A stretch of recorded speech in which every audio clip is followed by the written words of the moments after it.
High বন্ধুরা, তোমরা কেমন আছো? আশা করছি ভালো আছো, আর আমিও ভালো আছি।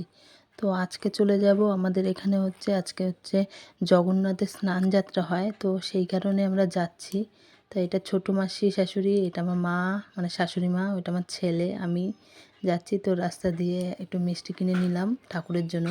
তো আমার ছেলে বায়না করছিল ফুটি কিনবে, তো ওর জন্য ওই আঙ্কেলটা ওকে নিয়ে হাত নিয়ে নাড়ানাড়ি করছিল। তো সেই ওর ঠাম্মির থেকে নিয়ে তারপরে আমরা রওনা দিলাম টোটো করে আবার ওই আশ্রমের দিকে। তো ফাইনালি আমরা চলে এসেছি। এই 10 মিনিটের মতন লাগছে আমাদের বাড়ির থেকে এখানে আসতে। গয়েশপুরের মধ্যেই হচ্ছে এটা। তারপর আমরা চলে আসলাম এইখানে। এখন ভেতরের দিকে ঢুকে যাচ্ছি, গাড়িটা ঘুরিয়ে নিল। তো এসে দেখি বাবা কি ভিড়! আমি তো ভাবলাম আমাদের হয়তো লেট হয়ে গেছে, কিন্তু না, এখনও চালু হয়নি। ওই পুজো চলছিল। তো ঠাকুরমশাই পুজো করছে, তো আমি একটু ছবি তুলছিলাম। তো দেখছিলাম ছবি টবি তুলছি। ওই যে জগন্নাথ দেব দেখো, দই টই মাখানো রয়েছে। তো 4 জন ঠাকুরমশাই পুজো করছে। তো আমরা আমি যেহেতু রাম ঠাকুরের দীক্ষিত, তো ওই রাম ঠাকুরের মন্দিরেই ওটা হচ্ছিল। তো ওই রাম ঠাকুরের সামনে গিয়ে একটু নমস্কার করে নিলাম মাথা ঠেকিয়ে। তারপরে জগন্নাথ দেবের কাছে চলে আসলাম। তো ওখানে ঠাকুরমশাই স্নান করাচ্ছিল। দই, ঘি, মধু, গঙ্গার জল এগুলো সব মাখিয়ে ঠাকিয়ে, ডাবের জল, গঙ্গার জল, দুধ, দই, চিনির জল, আরও অনেক কিছু ইত্যাদি।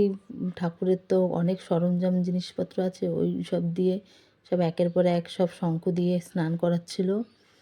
দেখো তোমরা কত সুন্দর লাগছে। তারপর ওগুলো করার পর ঠাকুরমশাই 108খানা আমাদের এখানে ঘটি দিয়ে জল ঢালা হবে, কলসি দিয়ে।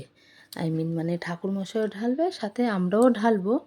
তো আগে ঠাকুরমশাইরা সব কাজ করে নিচ্ছে। ওরা অনেক কিছু, মানে অনেক নিয়ম আছে, তো ওগুলোই দেখছি। তারপর দেখো কত লোকজন সবাই বসে রয়েছে জল ঢালার জন্য। তো আগে ঠাকুরমশাইরা সব নিয়ম কাজগুলো সেরে নিক, একের পর এক সব কিছু করে যাচ্ছে, ঢালাঢালি করছে। তারপরে তেল মাখাবে, ঠাকুরকে মুছিয়ে দেবে, গঙ্গার জল দিচ্ছে, ডাব দিচ্ছে, সব একের পর এক দিয়ে সব স্নান করাচ্ছে। স্নান টান করানোর পর গাটা ভালো করে মুছিয়ে দেবে, দিয়ে তারপর আবার তেল মাখাবে। এখন ওই অগ্র আরও কী সব আছে না, ওই সব দিয়ে স্নান করছে, মুছিয়ে দিচ্ছে। এখন যেহেতু গায়ে অনেক কিছু লেগেছিলো, ওগুলো গামছা দিয়ে ভালো করে মুছিয়ে টুছিয়ে দিয়ে আবার তেল মাখাচ্ছে। তেল মাখিয়ে যে ঘোড়াগুলো দেখছো, ওইগুলোর মধ্যে সব গঙ্গার জল আরও কী সব দেওয়া আছে। তো 108টা লাগবে। তো সেইগুলো দিয়ে ওই জগন্নাথ দেবকে স্নান করাবে। তো দেখো স্নান করাচ্ছে 3 জন পুরোহিত মিলিয়ে। তারপরে আমরা করব, আগে ওনারা করে নিক। ওনারা 8খানা কলসি ঢাললো জল, তা আরও 100খানা কলসি রয়েছে, ওগুলো পাবলিকের জন্য রেখে দিচ্ছে।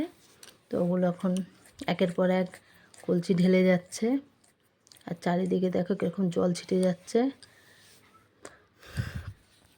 তো এখন আমরাও ঢালবো কিছুক্ষণ।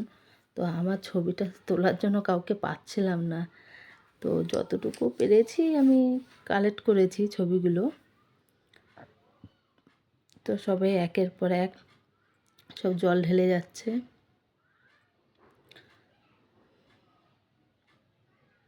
দেখছই, আমার তো খুব ভালো লাগছে এসে। এই প্রথমবার, ফার্স্ট টাইম বোধহয় আমি এই জগন্নাথ দেবের স্নান যাত্রাতে আসতে পারলাম। আমার তো ভীষণ ভালো লাগছে। আগে হতো, তো সেটা কখনো জানতাম না, কখনো আসা হয়নি। তো এবার এই ফার্স্ট টাইম আসা হলো।